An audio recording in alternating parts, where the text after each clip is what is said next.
BBM sa kanyang tahanan, ang Malacanang! Mokauson, pinangaralan si Tony Gonzaga. Bago natin simulan, ako nga pala si Josepa dito sa Josepa, anong latest na naghahatid sa inyo ng mga trending topic tungkol sa inyong mga favorite celebrity update. Trending topic nga ngayon sa mga social media, Mokauson, pinangaralan si Tony Gonzaga. Heto, panoorin natin ang nasabing latest TikTok ni Mokauson na nag-trending topic nga na pinangaralan at nilecturan pa itong si Tony Gonzaga. Ating panoorin. Gusto ko lamang pong magkomento dito sa sinabi ni Miss Tony Gonzaga. Alam mo ma'am, hindi maganda yung sinasabi ninyo na paghahalataan na wala po kayong alam sa public service. Si Pangulong Duterte nga po ay sinasabi niya na ang Malacanang ay kanya lamang opisina. Hindi po niya ito tahanan. Ito ay pag-aari ng taong bayan. At para sabihin mo na babalik na sa kanyang tahanan sa Malacanang si Marcos, ay parang sinabi mo na rin po na diktador ang kanilang pamilya na ginawa na talagang tahanan ang Malacanang noon. Umalis lang saglit at ngayon ay babalik muli para angkinin ito. Wait lang, kapag ba sinabi mong tahanan mo na ang Malacanang, diktador ka na agad-agad, diktador na agad-agad? Maybe kaya lang nasabi ni Tony Gonzaga na tahanan, na dating tahanan ni BBM ang Malacanang dahil dating naging Pangulo ng Pilipinas ang kanyang ama. Diba? Baga dati silang nanirahan doon. Oh, kasi diba sabihin na natin, opisina lang talaga ang Malacanang at hindi ito tahanan. Pero doon sila tumira dati, di ba? Pag ba sinabing doon ka tumira, o ginawa mo ng tahanan ng Malacanang, isa ka ng diktador? Kasi iba ang diktador di ba? Dinidiktahan ka kung anong dapat mong gawin. Di ba? Dinidiktahan ka. Diktador na ba agad-agad? Ito naman, para naman ang layo ng tahanan sa sinasabi mong diktadora. May punto ka naman talaga doon sa sinasabi mo. May punto ka.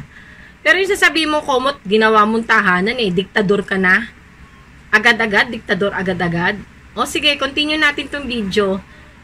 Bibigay lang ako ng reaksyon at opinion ko sa latest TikTok video ni Mokauson. Paalala lang po, ang Malacanang ay pag-aari ng bawat Pilipino. Ito ay opisina lamang ng public servant ng ating bayan. Sana po ma'am, matuto kayo sa mga sinasabi ni Pangulong Duterte. O ayan, narinig na natin ang lecture ni Mokauson. Bakit ba naghihimutok si Mokauson? Ano ba yung video o sinasabi na sinabi raw ni Tony Gonzaga na babalik na sa kanyang tahanan si BBM? Eto, panoorin nga natin ang nasabing video ng hinihimutok ni Mokauson. Mabuhay ang Cebu! Sa dami ng rally na ginawa ng Uniteam, talagang ang Cebu nagpatunay ngayong gabi! Masyado niyong ginalingan, Cebu! Konting-konting panahon na lamang at magbabalik na si BBM sa kanyang tahanan, ang Malacanang! Kasama niya ang sambayan ng Pilipino na naniniwala sa kanya, kaya naman sabay-sabay nating awitin ang Umagang Kay Ganda! Iwagayway natin ang watawan ng Pilipinas! Yun naman pala. Naging selective lang etong si Mokauson sa sinabi ni Tony Gonzaga. Paano ko nasabing naging selective? Kasi nag-focus lang si Mokauson sa salitang magbabalik na si BBM sa kanyang dating tahanan. Pero kung ating tatapusin ang video, ay sinabi rin ni Tony Gonzaga na kasama niya ang sambayanang Pilipino na naniniwala sa kanya, kaya naman sabay-sabay nating awitin ang umagang kay ganda. Sinabi rin ni Tony Gonzaga na kasama niya ni BBM ang sambayanang Pilipino. Kung sana tinapos mo at binuo mo yung video, di sana mas malinaw sa'yo kung ano ba yung mensahe ni Tony Gonzaga. Naging selective ka lang, nag-focus ka doon sa magbabalik na sa kanyang tahanan, si BBM. Sinabi nga yun ni Tony Gonzaga, pero kung tinapos mo yung video at binuo mo yung video sa iyong TikTok, na sinabi din niya, nakasama niya ang sambayanan. Diba? Hindi lang si BBM ang magbabalik.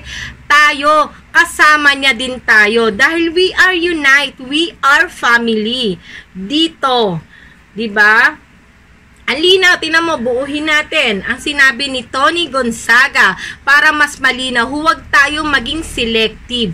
Diba? Para lang siraan yung isang tao. Kasi dito sa Uniteam, sa Uniteam, hindi uso sa amin ang negative campaigning. Nagkakaisa kami.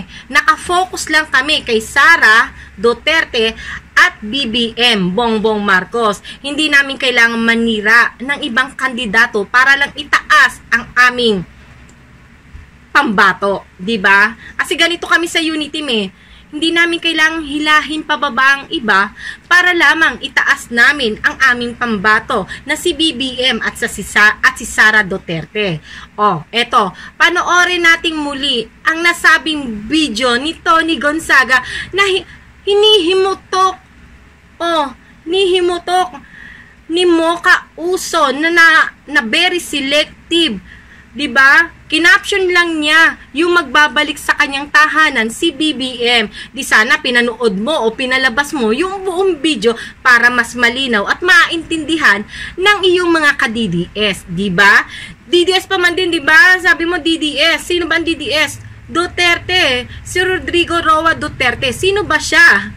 Diba? Siya ang ating Pangulo ng Pilipinas na ama ni Sara Duterte. Sino ba si Sara Duterte? Ang pinili lang naman ni Sara Duterte na kanyang maging katambal sa pagtakbo ay si BBM. Diba? Eto, panoorin natin muli ang nasabing video. Mabuhay ang Cebu! Sa dami ng rally na ginawa ng Uniteam, talagang ang Cebu nagpatunay ngayong gabi. Masyado niyong ginalingan, Cebu. Konting-konting panahon na lamang at magbabalik na si BBM sa kanyang tahanan, ang Malacanang. Kasama niya ang sambayanang Pilipino na naniniwala sa kanya, kaya naman sabay-sabay nating awitin ang umagang kay ganda! Iwagayway natin ang watawan ng Pilipinas! Mocha Uson! Eto, ulitin pa natin ang sinabi ni Tony Gonzaga para mas malinaw sa'yo. At magbabalik na si BBM sa kanyang tahanan, ang Malacanang! Kasama niya ang sambayanang Pilipino na naniniwala sa kanya, kaya naman sabay-sabay nating awitin ang umagang kay ganda! Iwagayway natin ang watawan ng Pilipinas! Diba? Ang sarap-sarap makinig at manood sa rally ng Uniteam. Biruin mo, iwagayway natin ang watawat ng bandila ng Pilipinas. Bandila ng Pilipinas ang winawagayway namin sa campaign rally at hindi ng ibang kulay. 'Di ba? Niu-unite namin, pinagkakaisa namin ang lahat. Ayaw namin sa mga negative campaigning, nakapokus lang kami kay BBM at kay Sara Duterte. Yun lang yun mo kausod eh. Ikaw, sino ba ang iyong sinusuportahan? O, 'di ba? Sino ba? 'Di ba? O eto, panoorin natin kung sino ang iyong sinusuportahan. Gusto ko lamang pong batiin ang isa sa mga original DDS, Jimmy Bondoc, dahil siya ay nag-switch to Isko na rin. Alam po ba ninyo, ako ay dumalo sa isang pagtitipon ng mga DDS at napag-alaman ko na napakarami ang sumusuporta kay Mayor Inday Sara na hindi sinusuportahan si BBM. Kahit nasa rally pa sila ng Uniteam dahil sila ay naniniwala sa sinabi ni Tatay Digong patungkol kay BBM. Bakit? Ano ba yung sinabi ni Pangulong Roa Duterte? 'Di ba? Ano ba sinabi ng ating Pangulo tungkol kay BBM? Wala naman siya sinasabi tungkol kay BBM, 'di ba? Blind item 'yon pero wala siyang dinadrop na name, 'di ba? Blind item. Sinabi ba niya na si BBM yon? O ikaw lang, o kayo lang ang nag-isip na si BBM yon kasi ayaw nyo sa kanya? Diba? Bakit sisiraan ni Pangulong Duterte si BBM na sinusuportahan at pinili ni Sara Duterte na maging katambal niya sa kampanyang ito? Diba? Tapos ang partido pa ni Pangulong Duterte, kanino ba sumusuporta? Diba kay BBM? Oh, Bongo. Bato de la Rosa. Oh. Sino pa? PDP Laban. Oh. Lahat kay BBM. Higit sa lahat, ang anak niya, si BBM din ang sinusuportahan. Blind item lang yung sinasabi ni Pangulong Duterte. Hindi nyo alam, pinasasakay lang kayo, di ba? Blind item lang yon. Pero wala siyang dinadrop na name na si BBM yon, di ba? Pero kayo, BBM na agad kayo kasi, syempre, bakit si BBM ang iniisip nyo? Kasi ayaw nyo kay BBM, kasi hindi siya ang pambato nyo. Diba? Yun lang yun. O, ito, tuloy natin yung video kay Mocha. Alam po ninyo mga ka-DDS, okay lang na sumuporta kay Mayor Inday Sara nang hindi sumusuporta kay BBM. Okay lang sumuporta kay Inday Sara na hindi sumusuporta kay BBM, di ba malinaw na ang panuntunan ni Sara Duterte is Uniteam, pagkakaisa. Kasi si Sara Duterte ay may isang salita. Siya ang pumili kay BBM. Sinabi niya kay BBM na tumakbo siya bilang isang Pangulo ng Pilipinas at siya ay bilang isang Vice President ng Pilipinas. Di ba? Doon pa lang, pinagwawatak-watak mo ang DDS. Asan yung Uniteam din? Asan ang Unify doon? Pinagwawatak-watak mo ang DDS. Ako, DDS ako. 2016, nandiyan ako. Nagka-campaign din ako. Mula madaling araw hanggang madaling araw, nandun ako sa campaign rally. Kasama ako.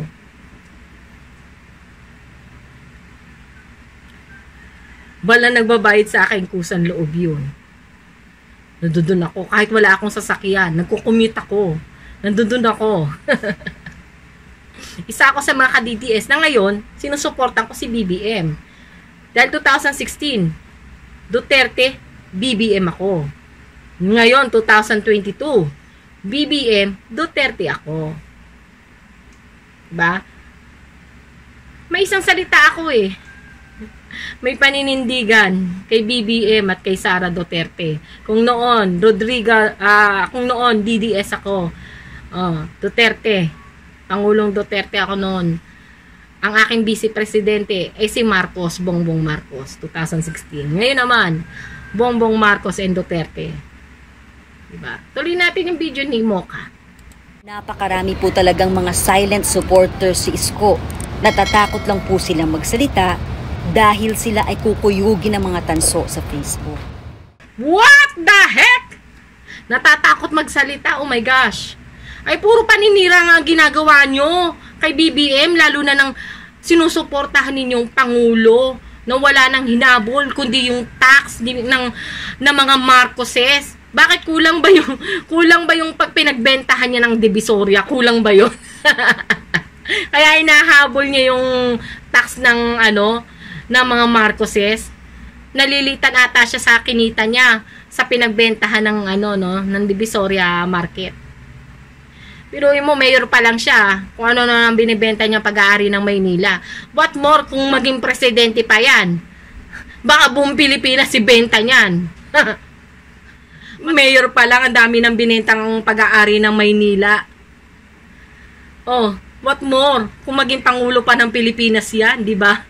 Baka pati Pilipinas ibenta na niyan sa mga Amerikano. Oh, di ba? Tuloy natin ang video ni Mocha. Sagutin natin isa-isa. Kaya po, tama yung sinabi ni Jimmy Bondoc. Kailangan na nating magsalita. Kailan pa tayo magsasalita pagtapos ng eleksyon? Ito na po ang huling bahagi ng kampanya. Kumbaga sa basketball, last 2 minutes, kaya itodo na po natin si Isko. Uulitin ko, mga ka-DDS, pwede nating suportahan si Mayor Inday Sara. Pwede tayong mag-Inday Sara katulad ko na si Isko ang ating isisigaw. Pabayaan na po natin yung mga war freak na tanso. Ang importante, marinig ng buong Pilipinas ang ating sigaw. Kaya, isigaw na natin, switch to Isko, mga ka-DDS. Hey gosh, nanawagan pa siya sa mga ka-DDS. Oh, sinusuportahan daw niya, suportahan nyo raw si Sara Duterte. Pero ang suportahan nyo raw sa pagkapangulo ng Pilipinas is si Isko. Diba? Nanawagan pa siya para wag tayo maging unite, mga ka-DDS, di ba? Biruin mo si Sara Duterte na ang pumili. Na ang gusto niyang suportahan at ang gusto niyang makasama si BBM, di ba? Tapos tayo ipipilit natin yung gusto natin, di ba? O kayo, nasa sa inyo yan. Kung gusto niyong sundin si Mocha, o kung gusto niyong makinig kay Sara Duterte. Diba? Ang dami ng tinambal kay Sara Duterte. Just Isko. Oh, pati si Lenny, tinambal na rin sa kanya, diba? Oh, pero may isa siyang salita, may paninindigan siya na ang tanging sinusuportahan lang niya sa pagkapangulo ay si Bongbong Marcos. Diba, mga ka-DDS? Bongbong Marcos lang sa simula at sa dulo ang tanging pipiliin ni Inday Sara Duterte. Diba, mga ka-DDS?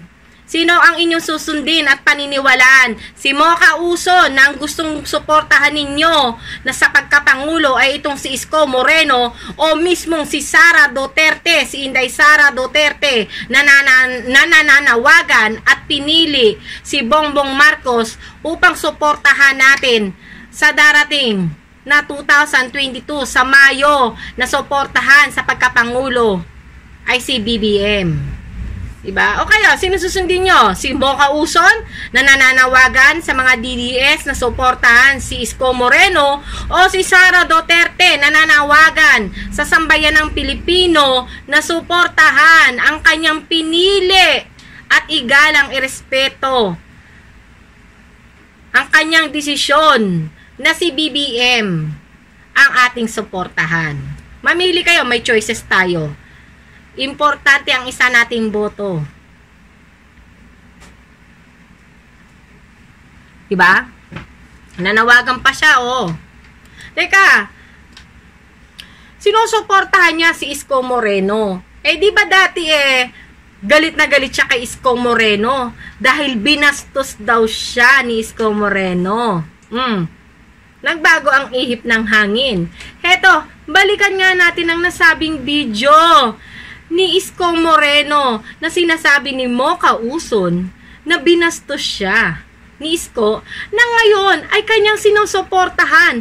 Yung nambastos sa kanya noon ay sinusuportahan niya ngayon sa pagkapangulo. Tara, ating balikan. Mayor Isko, naalala ko lang about 2 years ago, ako ay nag-attend ng flag ceremony ng Maynila. At sa harapan ng mga 300 na mga empleyado nyo sa Maynila, ipinakilala mo ako. Tinawag mo ako sa harapan. At ang pagpapakilala mo ay ganito. Si Mocha Uson, may asim pa. Si Miss Mocha Uson. Asim pa. Asim pa. Asim pa. Sa totoo lang, nabastusan po ako doon. Hindi ko maisip kung paano nyo nagawa sa akin yun. Hindi tayo close at ganun ang pagpapakilala nyo sa akin sa harap ng maraming tao. Pero pinalampas ko yun. Pero ngayon, inulit mo pa. Sa inyong interview, sinabi mo na ang nag-post ng wrong photo dyan sa Maynila ay kape, parang tsaa, na wala ng asim o hindi na maasim. Ito ba'y nakaabot sa inyo? Ano ho ang inyong masasabi dito, Mayor? Opo, nakaabot po sa akin yun. At alam na naman natin kung sino nasa likod ng mga yun. Sino yon? Sino yon, Mayor? Ano yan? Parang kape. Oo. Tsaka yata yun eh. Parang asim. Mayor, ganyan ka ba magtrato ng kababaihan? Kabastusan na sabihin mong maasim o hindi na maasim ang isang babae. At isa pa, hindi ako maasim. Matapang ako. Wow, di ba? Kay bilis namang nagla. Di ba? Kayo na musga, mga ka-DDS, mga kababayan. Di ba? Anong nangyari? O, di ba? Anong nangyari?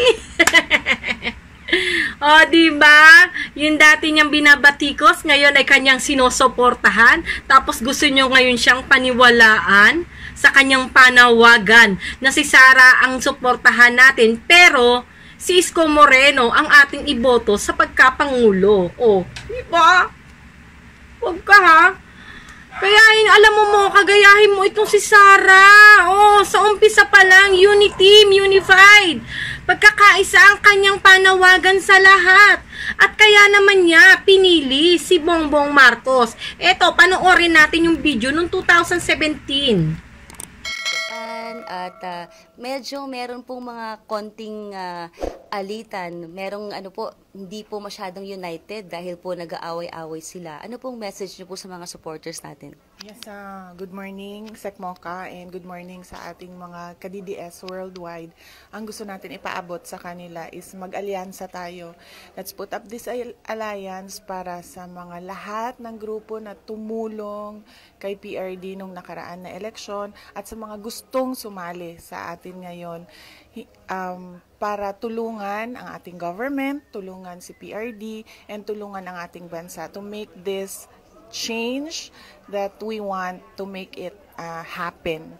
Huwag nating kalimutan kung bakit tayo nagsama-sama last year. Kasi gusto natin makita yung pagbabago. So dapat magkaisa pa rin tayo, mag-alyansa pa rin tayo para makita natin yung pagbabago. Hindi naman pwede na nakita natin nanalo yung kandidato natin. Wala na tayong gagawin. So kailangan magkaisa pa rin tayo. Thank you, Mayor. Yes, salamat. O, diba? Sa umpisa pa lang, pagkakaisa na ang panawagan ni Sara Duterte sa ating lahat, mga ka-DDS, sambayan ng Pilipino. Sa harapan ni Mocha, sinabi ni Sara Duterte, pagkakaisa, huwag nating sayangin. O, diba? O, eto, balikan naman natin. O, yung nagdesisyon si Sara Duterte na si BBM ang kanyang suportahan. Ating balikan. Diba? Masarap balikan, diba? Thank you, Mocha. Binabalikan tuloy natin ang mga pangyayari, diba?